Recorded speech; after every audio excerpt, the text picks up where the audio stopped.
it also does depend a lot on the crime in the U.S. to a certain degree. I mean, the sex offender registry list, which can get very detailed, things like addresses and everything. I mean, you can go online and find a map of where registered sex offenders live right near you, kind of thing.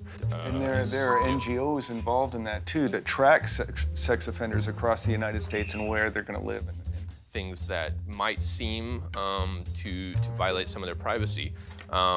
But that also, in some cases, can avoid, for example, confusion with innocent people who might share the same name or similar characteristics. 우리가 생각해야 되는 것은 범죄자도 물론 인권이 있다고 봐야 되는데요. 또 그 범죄자의 가족이죠. 그런 2차 피해가 많이 갑니다. 사실은 일반 사람들이 네티즌들이 이제 조사해갖고 다 인터넷 게시판 같은데 올려버려요. 그러면 어떻게 되냐 하면 거기에다가 사람의 아버지는 이름이 이거다. 일하는 회사는 여기다. 해갖고 사람들이 전화를 걸어요. 너 어떤 식으로 아들 키웠냐? 이런 식으로 전화를 하는 거죠. 또 어떤 경우에는 또 예를 들어서 10년 전에 있었던 아키하바라 묻지마 살인 사건 같은 경우에는 그 피의자의 남동생은 자살했습니다. 그 일본에서는 그렇게 어떤 사건의 가해자의 그 가족이 자살하는 경우가 굉장히 많거든요.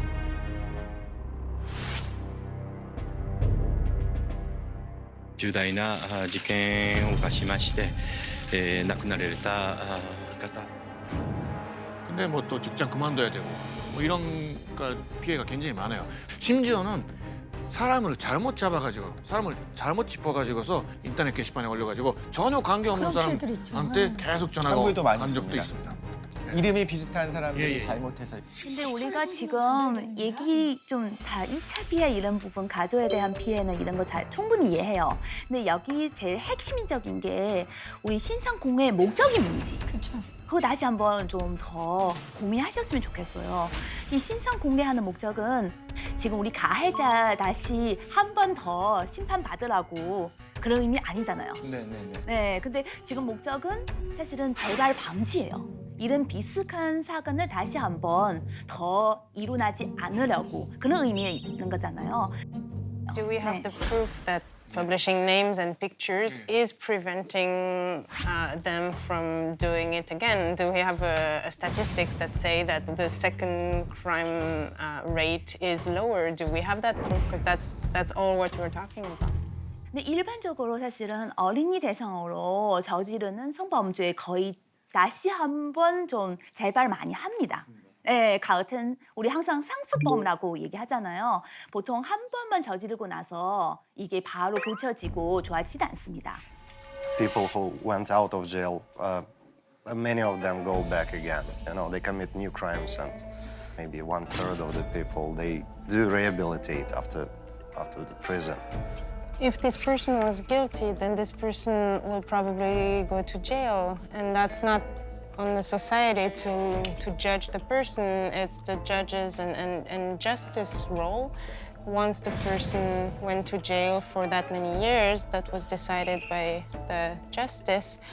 통신원분들이 계속 이제 가해자의 인권과 윤리에 대해서 굉장히 말씀들을 많이 하시는데 이게 참 어찌 보면 부러운 부분이 이 말씀하시는 나라들을 잘 살펴보면 굉장히 강력한 처벌과 막중한 형량을 이렇게 범죄자에게 처벌하는 나라입니다. 한국 같은 경우는 죄질이 나쁜 경우에도 형량이 굉장히 낮고요. 심신미약으로 또 형량이 낮아지는 경우도 있고 좀 아이러니한 그런 제도들이 많이 있습니다. 그래서 피해자의 신상 공개를 우리가 자꾸 요구하는 것도 어떻게 보면 저희 스스로 장치를 만들려고 자꾸 노력하는 거예요. 근데 먼저는 중요한 게 사실 독일에서도 감옥 만약에 아직도 감옥이 있어야 되는 시간 끝났는데 근데 아직도 위험하다고 생각하면 꼭 그냥 완전히 자연스럽게 보낼 필요성 없거든요. 바로 어떤 병원으로 보낼 수도 있어요. 예를 들어서 어떤 병원 못 나가는 병원도 보낼 수 있어요. 그래서 만약에 그렇게 안 한다면 그냥 오케이 사회에 다시 나갈 수 있고 그럼 사회도 책임이 있어요. 이 사람한테 두 번째 기회 하나 줄 수밖에 없어요. 이거는 약간 우리 책임이 있다고 생각하고 중국에서도 요즘 뜨겁게 이슈되고 있는 게 어린이 성범죄자에 대해서 저희가 판결된 이게 내린 사람들을 이미 신상 공개한 지역이 많이 있어요. 지금 이미 3군데에서 법원에서 그 사람의 신상 다 공개했어요. 근데 공개한 이유가 뭐냐면요. 이 사람들이 다시 좀 어린이들한테 위험한 업종에 취업 못하게 하려고. 그런 목적이 있습니다. 한국은 취업할 때 5년에서 3년, 5년 이런 식으로 처음부터 판결을 하기 때문에 3년이나 5년 정도는 조회하면 나와요. 근데 그 시간이 지나고 나면 또 취직이 가능해집니다. 사실. 네. 네. 이 시대가 변하고 세월이 흐르면서 이제 여론도 달라지고 분위기도 많이 달라지는데요. 네. 정말 그 바람이 있다면 안전한 대한민국과 동시에 모두가 인권이 보장받을 수 있는 법은 없을까? 그런 생각을 좀 해봅니다. 네, 없을까요? 그리고 무엇보다도 범죄자들이 법을 무서워하는 나라가 됐으면 좋겠습니다.